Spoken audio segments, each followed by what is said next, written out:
Assalamualaikum semua. Saya Teacher Ashkin Hashim. Kepada yang belum mengenali saya adalah pengetua Jenis Aulat Sarjana Utama.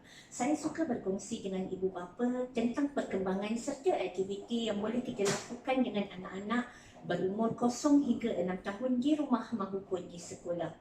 Saya mengharapkan semua perkongsian saya, video-video aktiviti dan juga sesi bercerita yang saya lakukan di dalam YouTube channel ini akan memberi panduan serta manfaat kepada ibu bapa semua.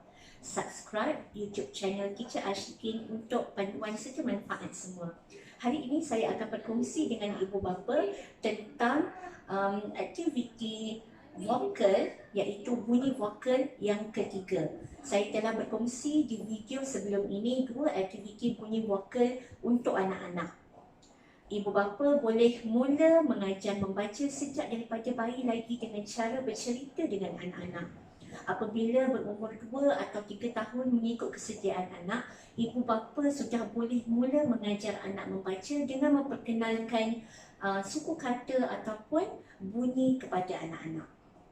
Baiklah, hari ini saya akan berkongsi dengan ibu bapa tentang aktiviti bunyi vokal yang ketiga.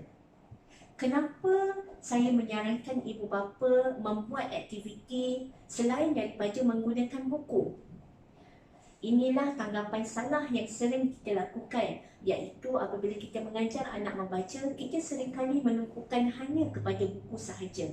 Sedangkan di dalam pendidikan awal kanak-kanak, cara anak belajar membaca dengan cara yang berkesan adalah dengan menggunakan 3 cara belajar. Yang pertama, belajar secara visual, iaitu anak mesti nampak apa yang mereka hendak belajar. Yang kedua, belajar secara auditory, iaitu anak mesti mendengar apa yang hendak dia belajar. Dan yang ketiga, belajar secara kinestetik ataupun taktil, iaitu anak mesti bergerak ketika hendak belajar. Okey, baiklah. Ini adalah aktiviti yang seterusnya yang saya ingin sarankan. Sebelum daripada ini, ada 2 video berkenaan dengan 2 aktiviti yang kita boleh buat bersama anak-anak ketika memperkenalkan bunyi vokal. Jadi, kita sudah memperkenalkan anak kepada bunyi vokal iaitu A, I, U, O, E dan juga E. Jadi ini adalah salah satu daripada contoh aktiviti yang kita boleh buat bersama dengan anak-anak. Okey, bayangkan di rumah mungkin kita ada whiteboard kecil pun sudah mencukupi ataupun di atas kertas. Kita tuliskan beberapa perkataan yang tidak mempunyai bunyi vokal di hadapan. Dan untuk memudahkan anak-anak yang baru belajar membaca, kita membantu mereka dengan menggunakan gambar. Okey, Ibu? Okey, yang pertama. Okey, sebelum kita meneruskan aktiviti ini, kita boleh wrap up dulu dengan anak-anak. Buat ulang kaji dengan anak-anak. Okey, Wafa ingat tak bunyi vokal yang Umi dah ajar sebelum ni, iaitu A, I, U, E dan juga O.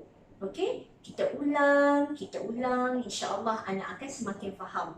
Okey, jadi kita buat aktiviti dengan anak kita buat, okey, ini gambar apa Wafa? Dia mungkin akan teka api. Okey, api. Okey, dan api, A tak ada dekat sini. Yang ada P. Dia mungkin tak belajar lagi P. Tak apa. Okey, yang kita nak fokuskan adalah kepada bunyi vokal. Okey, dalam masa yang sama dia akan belajar juga suku kata yang di belakang. Okey, kita tak payah streskan diri kita, anak tak tahu lagi macam mana kita nak ajar. It's okay, tak apa. Okey, jadi kita nak tumpukan kepada bunyi yang di hadapan. Okey, bunyi vokal. Okey, ini adalah api. A, P, P. Okey, sekarang cari mana satu bunyi vokal A. Jadi anak akan ambil, dia tahu kan? A, dia akan ambil dan dia akan lekatkan A. Okey? Begitu juga dengan ini gambar apa sayang? Gambar ikan.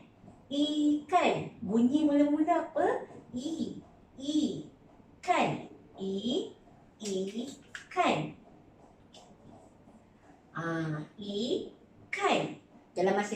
dia belajar, dia nampak, dia visual lah, dia nampak, dia mendengar auditory dan dia bergerak. Okey, dia bergerak. Okey, tidak hanya menumpukan kepada buku semata-mata, tidak hanya duduk fokus buku. Ini yang menjadikan anak cepat bosan. Okey?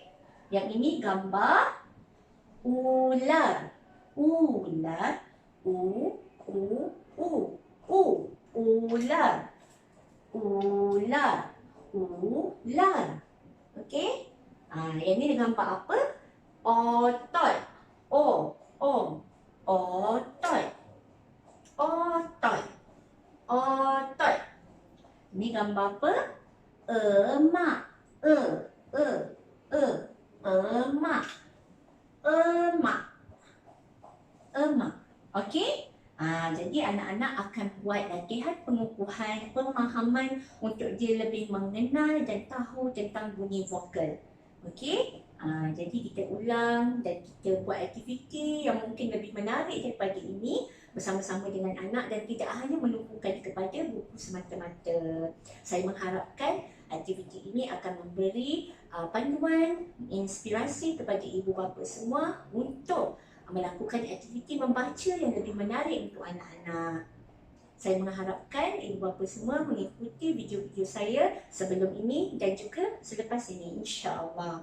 Subscribe YouTube channel saya, Teacher Ashikin, untuk video-video yang seterusnya. Bye. Assalamualaikum.